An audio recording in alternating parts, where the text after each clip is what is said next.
Hi friends, this is NJ, host on this channel. So we'll continue our discussion around different ascendants. The ascendant which we are going to discuss today is the Virgo Ascendant, and we'll have our discussion around the same three parameters. First, we'll try to understand the Virgo Zodiac sign. Then we will understand the life path of someone in whose astrological chart Virgo sign would be rising on the ascendant. And last would remain to be basic, compatible colors and gemstones which a Virgo ascendant person can think of adding in his life. So let's just start our discussion. As we know that zodiac is a reference point for fixing up the position of a planet or star in the sky. You divide this zodiac belt into 12 equal parts. You will get the 12 zodiac signs or the 12 rashis. Now each rashi or each zodiac sign carries the energies of the 3 nakshatras. That is the only reason people with the same zodiac sign don't think alike, don't behave alike. So when it comes to the Virgo zodiac sign, it carries the energies of the Uttara Falguni nakshatra, Hasta nakshatra and the Chitra nakshatra. When it comes to the basic defining traits, the elements of attributes of the Virgo zodiac sign. So first of all, it's a dual sign, it's a earth sign, it rules the south direction, it's a the Shirshotya sign, it rises from its head while getting up. The symbol allotted to the Virgo sign is of a lady with herb in her hands, and which automatically makes it bite. This sign is strong during the daytime, and direction I have already told you. And when it comes to the caste system, this this belongs to the Vaishya caste system, which is about the business, about the trader caste. So this is about the basic attributes of the Virgo sign. Now when it comes to their personality traits, these are the natural intellectuals amongst all the signs. They have got very analytical bent of mind. You can only win over them by logics. You can't just win over them by emotions or by by power. You need to, whatever you are speaking to them, presenting to them, should make sense in the form of good logics into it. These people carry a lot of curiosity, inquisitiveness, which sometimes act against them. When they remain to those situations where they take out of the turn curiosity in someone else's life, which just puts their own intentions on radar, on questionability. So this is about the basic life path. They are friendly. They have a very balanced approach even towards religion. So, and their attitude is that even in their success or in their in their rise in the life, they take their their companions along with them. And one defining trait about these people is that amongst all their zodiac signs, these people are believed to be very good in the sexual acts as compared to other zodiac signs. So this is about the basic elements of the Virgo sign. Now when it comes to the ascendant. So ascendant is the sign rising on the eastern side at the time of your birth. It is important because it just lays the foundation of your whole life. What sign is going to come on your first house will decide the successive energies, because what is going to happen is that ascendant sign is going to come on to your first house, and this will decide which all energies or zodiac signs are going to come into the successive houses, because houses are fixed.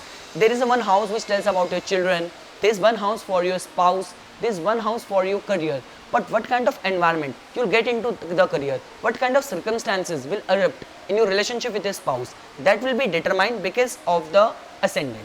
So that is the only reason ascendant plays a very vital role. Now we have to understand the life path of these people. So the first house is about their personality. Apart from all what I have told you, that these are the analyticals, the intellectual, the analytical people. But along with that, when it comes to their appearance, so there's one peculiar quality which defines them, is that they have got very mischievous smile. Their smile is remain to be have got very magnetic attraction, and their brooding shoulder can help you in identifying them. Apart from that, when it comes to the second house, second house which is about their finances, about the immediate family environment, the values, and even the speech. So there you will find the energy of the the Libra zodiac sign. Libra, the sign ruled by planet Venus, which is about compassion, which is about balance, diplomacy. So their relationship with their immediate environment, immediate family environment remains to be very balanced. Even so is their finances, their savings, their attitude towards the investment, because second house just tells about the buying or selling in general. So they remain very calculative towards each and every single penny going out of their pocket, in how it is going to be invested. And even when it comes to their speech, they remain to be very truthful. Why? Because the second house is ruled by the same planet, which is Venus, because the symbol Taurus is there in the 9th house of truthfulness. So their speech remains to be very truthful, but with a little bit of the tinge of diplomacy in it. Now when it comes to the relationship with their siblings and their immediate neighborhood and their desires, because third house represents all of that, so there you'll find the tumultuous energy of the planet Mars in the form of the presence of symbol Scorpio. So they remain very intensely and very emotionally involved with their siblings, but ups and downs can be expected even there, because either it will remain to be very intense, very positive, or either it remain to be very intensely negative. And because third house also represents the desires and a little bit of enmity between the Mars and the Mercury. So many times it has been seen that if the other signs of afflictions are there in the astrological chart, that these people do not even hesitate to fulfill their their selfish desires by some deceptive means, or by aggression, or by some kind of the power usage. So this is all what has been seen generally. Now when it comes to their fourth house, which is about the relationship with the mother and their happiness quotient. So there you'll find the energy of the planet Jupiter, the Sagittarius sign. So because these people tend to remain very analytical, very logical, and not too extremist towards the religion. So all those little bit of the religious quality which they imbibe in their life is all because of their mother. Mother remains very friendly with them, because the natural sign of the rulership of mother, which is of the Cancer sign, comes on to the 11th house of friends. So generally mother not only imbibes the religious qualities into their their personality, in their constitution, but along with that she remains very friendly towards them. So this is about the family environment. And even when it comes to the happiness, because the other sign which Jupiter is ruling is the 7th house. There you will find the symbol Pisces. So 4th house, which is about the happiness, and the 7th house, which is about the other people. So they even derive happiness due to their relationship with other people. This could be spouse, this could be their friends. So their mother, their spouse, their friends plays a very vital role towards their happiness and feeling fulfilled in their life. When it comes to their the relationship with the children, their creative self-expression, so and the spiritual practices, they will find the energy of the planet Saturn. So first of all, the Capricorn sign is all about discipline, all about abiding by the rules. So they remain, they expect a lot from the children to be very disciplined, to have good education. But when it comes to their own education, because of this Capricorn sign ruled by the planet Saturn, it has been seen that these people tend to face little bit of setback in their early education. But when it comes to their attitude towards their children, that remain to be very disciplined. And there is one more thing, because see, 5th house is of the spiritual practices, 6th house, which is again ruled by the planet Saturn, which is about the service. So because because of the Saturn ruling the two houses, one of spiritual practices and second is of the service, daily work. So they take their job, their service as their karmic duty, that's some spiritual duty, like the way we say the karma yogi. So that is the kind of energy and attitude which they carry with them while living for the work, that their work is their duty, spiritual duty, their religious duty. So this is the their outlook towards their job. And one more thing, because 6th house is also of the diseases, and the 12th of it is the losses of the diseases. So this also tells about their good healing qualities. So that all we get to know about their attitude towards a different aspect of their life, towards their children, apart from their daily work life. Now when it comes to the relationship with the spouse, so they tend to run into very emotional partners, because 7th house is being ruled by the planet Jupiter in the form of the presence of the Pisces sign. Pisces, which is all about deep emotions, the deepest water. So they remain to, because they by themselves, their innate personality is all about analytics, logics, but they tend to run into those partners who feel things, and they remain very deeply and emotionally involved with their partners. So this is about the relationship with their spouses and even the business partnership, because I have already said that same planet Jupiter is ruling even their 4th house of happiness. So they get happiness and contentment from the relationship, and just because there remains to be little bit of clause over there, that because happiness they get from the relationship, but when it comes to their expectation, the standards of logics, finding the logics even in the jibber jabbering or daily talks in the their relationship with their partner, so they might face a little bit of disappointment over there. Because with Pisces sign, it's all about spirituality, creativity, religious attitude, which Mercury people doesn't get along very well with, because it's all about finances and numbers with them, practicality.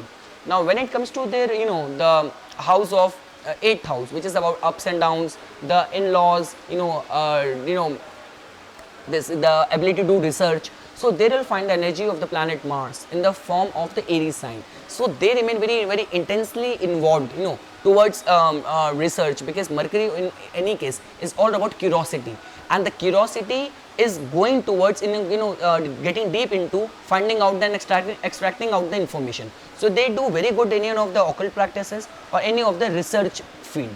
And because 8th house is also of the joint asset, so they even remain very headstrong and very clear about the division of the assets. Like they are not among those those emotional fools who will just get swayed by getting into relationship or being in love, that see, okay, I am not too concerned about how you're like having a balance and managing the finances, I'm going to leave everything on to you. So they'll not among those. They will keep a proper eye in how the finances in the house are being managed.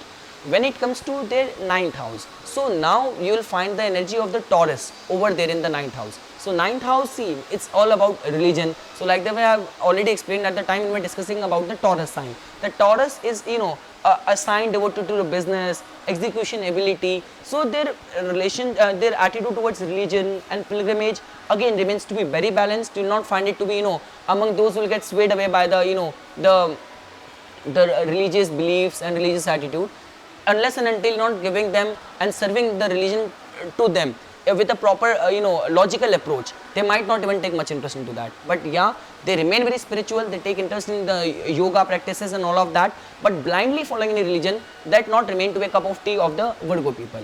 Now when it comes to their career front, so now because again the first house, which is ruled by the planet Mercury, the Virgo sign, the Virgo ascendant we are discussing, and the energy which is coming in the 10th house is again of the same planet, the Mercury, in the form of the Gemini sign.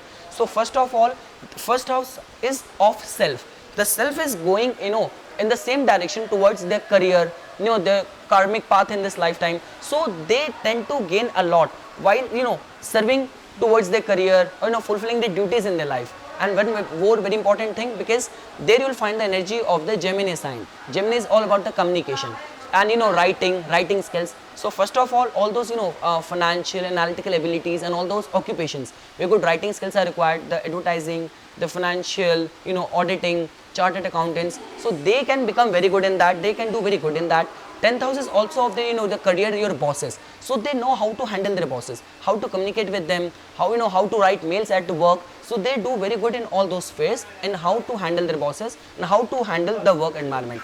When it comes to their 11th house, which is about their popularity, so there you will find the energy of the planet moon in the form of the presence of the Cancer sign. So now, as you people know, wherever Cancer sign remains present, you will find the ups and downs in that particular sphere. So first of all, let's understand it from that perspective, that 11th house is of popularity. So for Mercurian people, for the Virgo ascendant people, it's all about doing good, business and their career. Career is very important for them. 11th house is of the popularity, about the titles, the gains from your career. So they expect people to recognize their hard work. So that remains to be one part of it. Second thing is, because see, 11th house is also about the friends. So they get along well with their friends. So they find resort and happiness with their friends as well, because their moon is where your mind is. So they kind of feel very good being around with their friends, and it will all depend on the condition of the moon, whether the moon is waxing or the moon is waning. If the moon is deeply afflicted, so they might even exploit their their friends for their own gains. And if the moon is waxing in a good state, with the aspect of good planets, the person might even help their friends and remain very concerned, devoted, and kind of very with good intentions devoted to their friends. Now when it comes to their 12th house of the charity, the spirituality, and little bit of the losses, the bad pleasures, now you'll find the energy of the planet Sun over there in the form of the presence of Leo sign. So now the first thing which you need to understand is that, see, every planet, there is one term in astrology which is known as the Marna Karaka Avastha. Marna means the death, Karaka means the significator, Avastha means the condition, because 12th house is all about the bed pleasures and sun is all about dharma and doing the spiritual good duties. So what is going to happen is that sun kind of feels very uncomfortable over there in the 12th house. That is the only reason it has been believed that sun just dies over there. Same ways Venus doesn't feel comfortable in the 6th house, because Venus is all about the indulgences and 6th house is all about duties, your hard work, diseases. So Venus doesn't feel good over there. So when it comes to the 12th house, so because the presence of the sun sign, the Leo sign on the 12th house, so there remains to be little bit of the fear of the low vitality. There remains to be a fear of hidden personality, self-driven own motivation, which can be foreseen in the life of these people. Now this is about the life path of these Virgo Ascendant people. Now when it comes to understanding their basic compatibility, so the favorable planet for the Virgo Ascendant people remain to be, first of all, Mercury being the Ascendant Lord. So Mercury along with the green color is good for them and the green emerald is good for them. Venus is also good for them in the form of because of the rulership of two very important good houses. So especially the 9th house of the trine house, the dharma house, house of luck. So the diamond and opal gemstone can be good for them. Even the white color is good for them. The planets which are not good for them is the first of all the planet Mars. Red color is not good for them. Coral is not good for them. So see, the final decision of which gemstone to opt or not, that will be depend on the condition or the placement of the planets in the chart. But apart from that, this is just a general overview of their life. Now when it comes to the even their affinity and with the other ascendants, so these people get along well with the Leo ascendant. These people get along well with the Capricorn ascendant and even the Taurus ascendant. These people do not get along well with the Aries ascendant, with the Scorpio ascendant, with the Pisces and the Sagittarius ascendant. So this is about the basic and the basic compatibility, the life path, and about the zodiac sign of the Virgo. So I hope I made myself very informational and clear in this video. For further more updates and notification on astrology, please subscribe my channel and like my Facebook page. Thanks.